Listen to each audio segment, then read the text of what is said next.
Mkuu, vipi huko? Vipi nini? Mkuu, si ulisema unaenda kumwadabisha? Nisikilize Mami Gomba. Usituone sisi machizi. Usituone sisi mataila. Kafara ilikuwa inatakiwa itolee ya mwanao. Tulibadilisha kutokana na uzembe wako. Ukidai kuwa mwanangu nampenda sana, mkimtoa nitachanganyikiwa, kikaenda kikashuka. Lakini kafara iliyokuwa inataka kutolewa ni ya mtoto wako na sio mko wako Bibi Gomba wewe. Hivyo basi, chama kama chama kinamhitaji mwanao na wala sio mkweo. Sisi ule wa shida gani?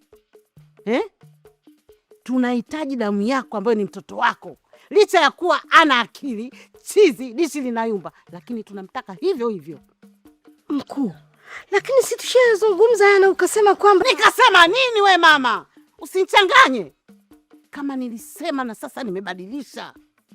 Tunamhitaji mwanao ambaye ni damu yako. Hatuhitaji damu nyingine sisi. Yule mkwe wako wa nini? Wa kazi gani kwetu? Tunamtaka mtoto wako ambayo ni damu yako. Nimemaliza, full stop. My Majesty, you are confusing me. Even myself you confuse me. So, I don't care about that. There is no way you can change. We need your blood. We need your son, Bibi Gomba. Get her out here.